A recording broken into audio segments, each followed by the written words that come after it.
بسم اللہ الرحمن الرحیم۔ عمران خان نے پچھلے دنوں ایک کتاب ریکمینڈ کی ہے، لاسٹ اسلامک ہسٹری، جو فارس خطیب کی ہے۔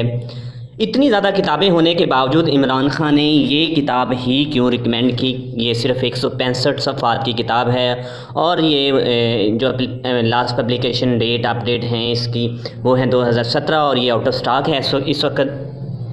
اس میں نبی مہربان صلی اللہ علیہ وآلہ وسلم کی وہ زندگی بیان کی گئی ہے جو آپ نے گزاری، اور اس سے پہلے کے واقعات ہیں۔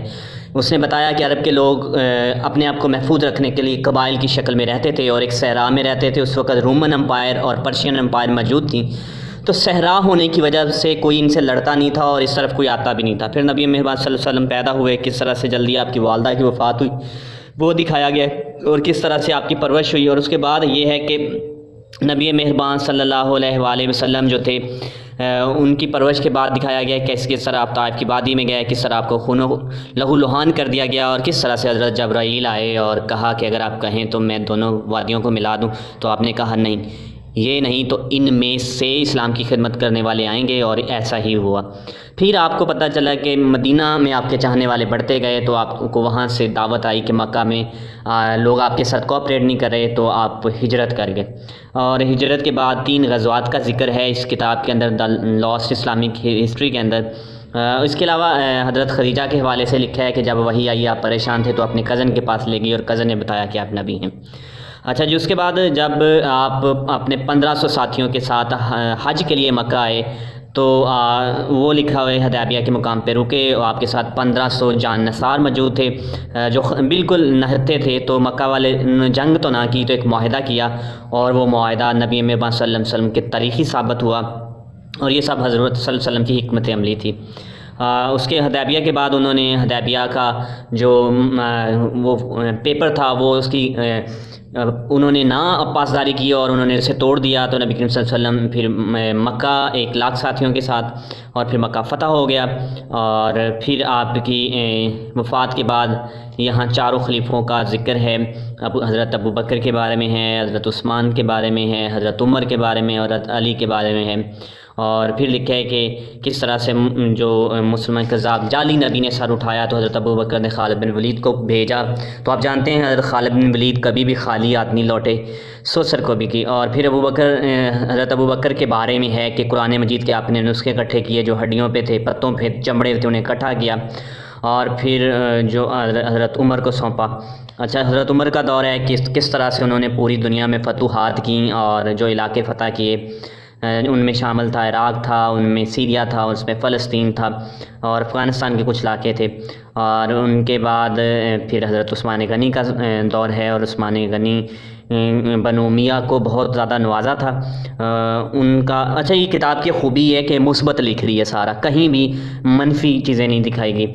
اور اس طرح سے کہ مصر سے قافلہ آیا، اور اس نے حضرت عثمان کو بتایا کہ مال غنیمت پہ کچھ مسئلہ ہے، تو آپ نے کہا میں حل کروں گا۔ قافلہ واپس جا رہا تھا کہ خط ملا جو خلیفہ کو لکھا گیا مصر کو کہ یہ جیسے ہی واپس آئیں ان کو سب کی گردنیں اڑا دی جائیں۔ انہوں نے آ کے محاصرہ کر لیا، اور اس طرح حضرت عثمان کو شہید کر دیا گیا۔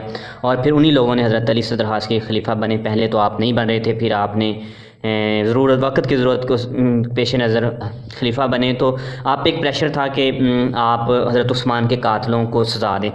میر معاویہ نے بھی یہی کہا کہ جب تک آپ حضرت عثمان، کیونکہ وہ کزن تھے حضرت عثمان کے، میر معاویہ جب تک سزا نہیں دیتے تو میں آپ کو خلیفہ نہیں مانتا۔ اس کے بعد ایک خارجی گروپ اٹھ کھڑا ہوا جس نے غلط فہمیاں کی حضرت عثمان اور میر معاویہ کے درمیان۔ حضرت علی نے پھر سرکوبی کی، خارجی گروپ کی، اور انہوں نے اصل میں عراق میں قتل و غارت شروع کر دی تھی جا کے نا۔ تو حضرت علی نے ان سے جنگ کی، لیکن کچھ خارجی چھپ گئے، اور پھر انہوں نے حضرت علی کو شہید کر دیا۔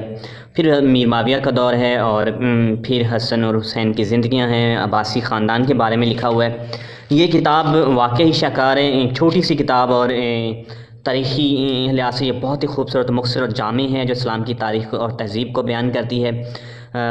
2014 میں اس کا کیا ہے، لیکن اس کی دوسری پبلیکیشن پھر 17 میں آئی ہوگی۔ اچھا جی، اس کے بعد یہ ہے کہ 1400 سال کی ہسٹری کا احاطہ اتنی چھوٹی سی کتاب میں کرنا مشکل ہے، اور آلدو یہ کتاب مکمل دور کو بیان کری ہے نبی کریم صلی اللہ علیہ وسلم کے۔ ہاں، اس پہ سنی جو بیانیہ تھا نا وہ حاوی نظر آتا ہے، فرانس خطیب امریکہ میں ہائی اسکول کے استاد ہیں، اور ان کی کتاب کا مطلب جو مقصد ہے وہ کم عمر مسلمانوں اور غیر مسلموں کو اسلامی تاریخ کو انگریزی میں دینا ہے، اور یہ دنیا میں بڑی سراہی گئی ہے کہ مشرق اور مغرب میں جہاں اسلام فوبیا چھایا ہوا ہے، اس وقت ایک ایسی کتاب امریکہ کی ایک یونیورسٹی کے تاریخ کے استاد تمادی نے خطیب کی کتاب پر تبصرہ کرتے ہوئے کہا ہے کہ موجودہ حالات میں یورپ اور امریکہ میں اسلام فوبیا ہے تو مسلمان لکھاری کا ایک انگلش کتاب لکھنا بہت ہی درست اور بہت ہی اچھا فیصلہ ہے۔ لیکن اس میں میری کچھ مسلمانوں سے بات ہوئی تو انہوں نے کہا کہ زوال اور ارتقاء کے معیار ہر رائٹر کے اپنے آپ کیسے ڈیفائن کریں گے کہ کون سا سلطنت عروج پہ تھی، اور اس بیانیے کو کیسے ثابت کروں گے۔ مجھے یہ کتاب بہت پسند آئی ہے، میں جس حد تک ہو سکے اس میں سے گزرا ہوں۔ اس وقت یہ آؤٹ آف سٹاک ہے اور آپ اسے منگوا نہیں سکتے، لیکن عمران نے ریکمینڈ کی ہے تو کسی وجوہات کی بنیاد پر ہی کی ہوگی۔ اس کتاب کو پڑھیں۔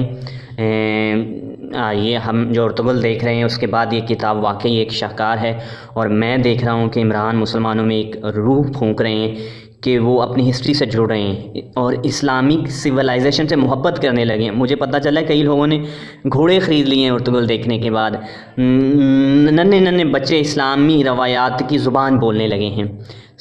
اسلامک ہسٹری، لاس اسلامک ہسٹری